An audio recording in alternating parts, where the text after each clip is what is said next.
کې خارجي عسکر چې 12 کاله یې جنګ وکړي او ورسره ګاونډیان هم د دې شتون سره موافق نه دي، هغه دلته پاتې وي، نو دا حالت د اشغال حالت ته به شاید څوک انصاف وکړي نو بیا به ورته نیمه اشغال حالت وایي. نو په دغسې یو حالت کې چې انګیزه وي، عامل وي، نو طبیعي خبره ده چې موږ اما دغه ښاغلی متوکل دغه سوله به څنګه راځي؟ افغان حکومت 10 کاله راهیسې هڅه کوي چې دغه سوله رامنځته کړي. طالبان نه حاضرېږي چې مستقیم دو سره وغږېږي. هغوی وایي چې افغان حکومت یو لاسپوڅی حکومت دی، نو موږ مستقیم امریکایانو سره غږېږو. ګاونډي هېوادونه هم په یو نحوه تلاش کوي چې دغه د سولې پروسه مخدوشه کړي. د دغه سولې راتګ له کومې لارې تاسو کوم وړاندیز دلته لرئ؟ هو سوله ډېره اسانه ده، که وغواړي اطراف وغواړي، اراده موجوده وي.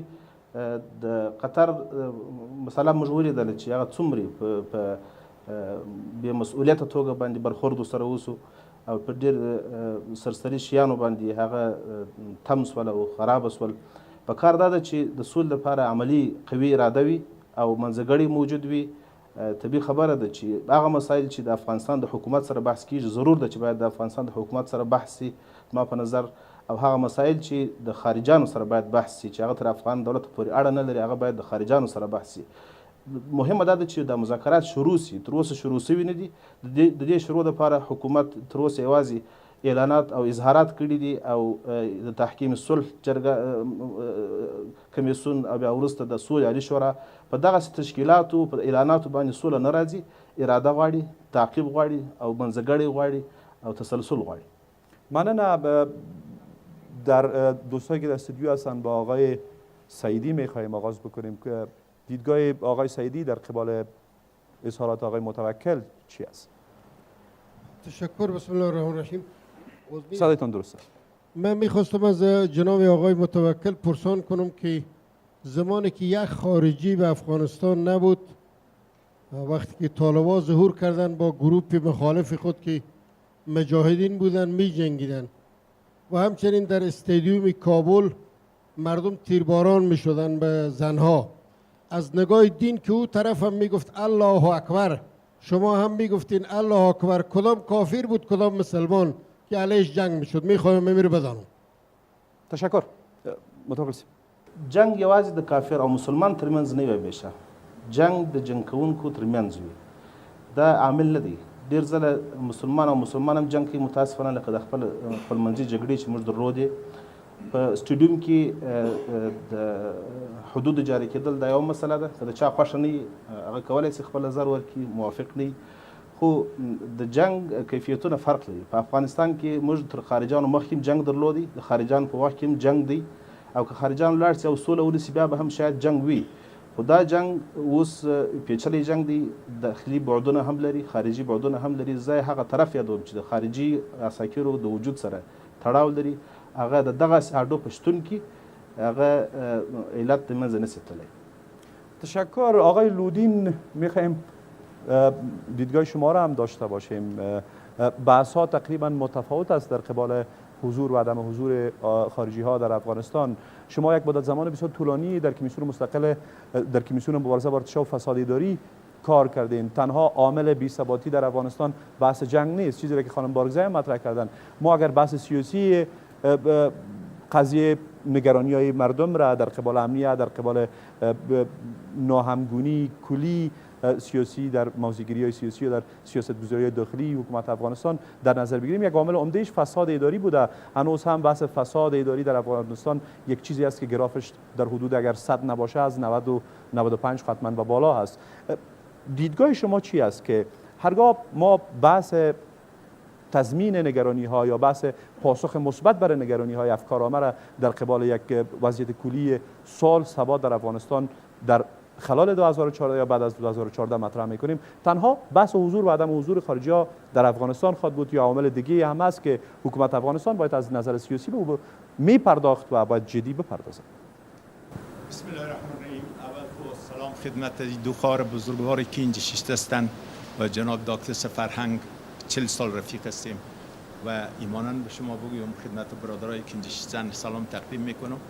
و وقتی که من اینا رو میبینم و تبصرهای سیاسی اینا رو میشنوم، تحلیل اوضاع افغانستان، حال ما جرأت ندارم که به مقابل از اینا واقعا اظهار نظر بکنم، ولی من خواهش میکنم که اگر کمبوداتی بود مرا عفو کنین. من یک عرض خدمت شما بکنم و ایست که من فکر میکنم که جرگه مشورتی ولو که اگر خلاف قانون هم هست و میگن یک چیزی است که غیر مفید نیست، برای که بر شما بهتر معلوم است خدای بزرگ به پیغمبر اسلام که ما همه پیروان هستیم حکم میکنه که در امور مردم با مردم مشورت کن.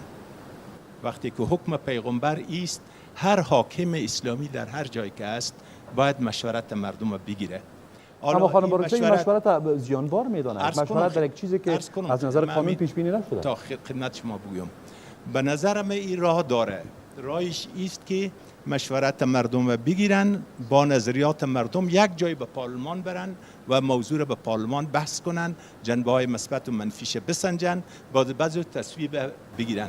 ولی مشورت گرفتن به اون موضوع ارتباطی نداره. من میتونم مشورت شما رو بگیرم، مشورت خانم سمر رو بگیرم، اینا باز برم یک جای یک چیزی بگویم، اگر اختیار به اختیار شماست میگین یا قبول دارم یا قبول ندارم.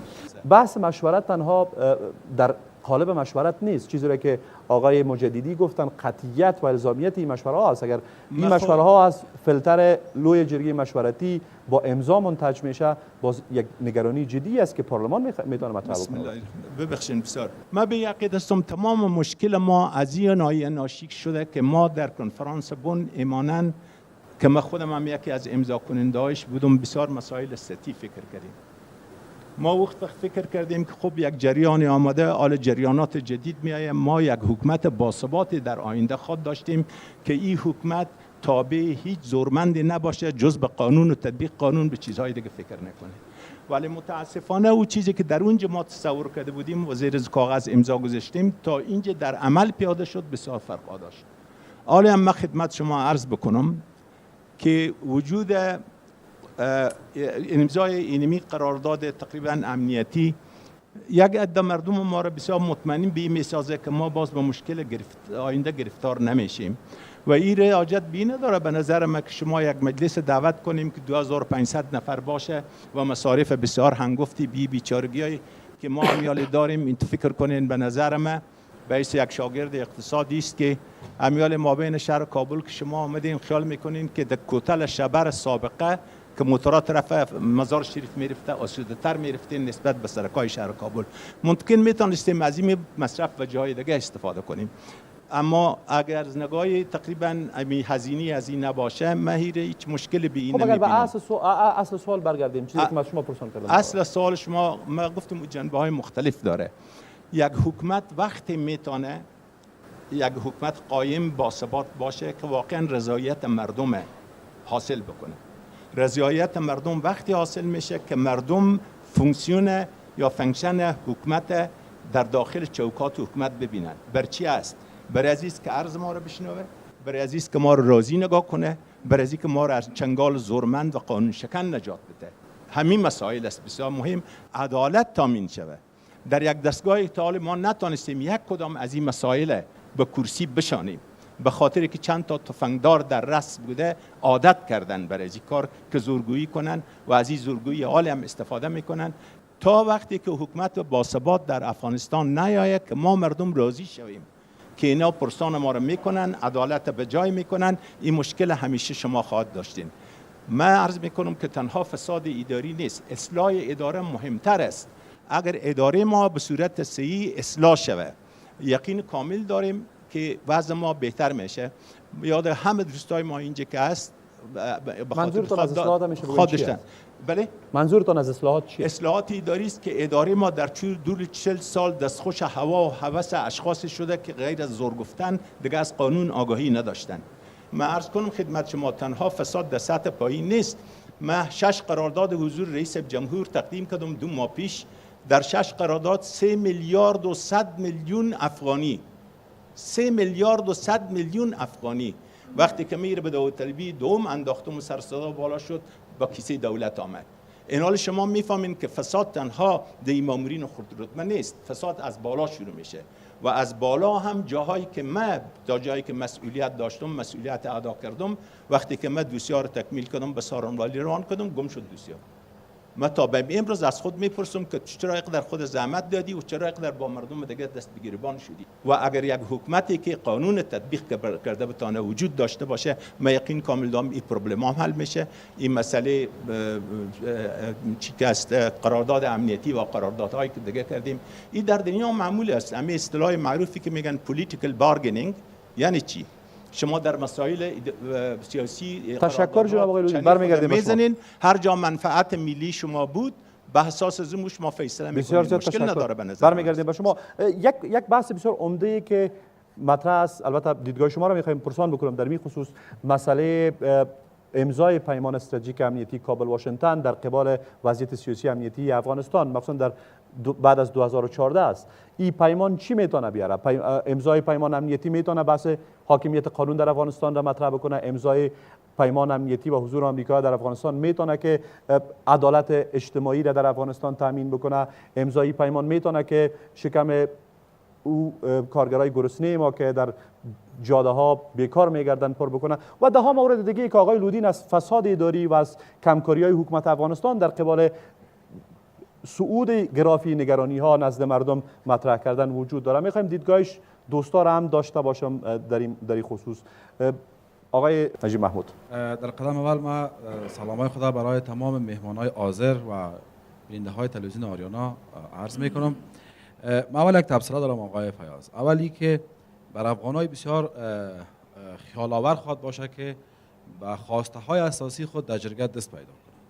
برای که امریکا زمانی که میخواد با ما قرارداد بکنه، حتما چیزی را باید برای امریکایی ها بتیم و ما برخلاف دیگران تصور میکنم که باید جرگه صورت بگیره. برای که در جرگه قبلی ما بسته های پیشنهادی خود تقدیم کردیم، اما از امریکایی های چیز وجود نداشت.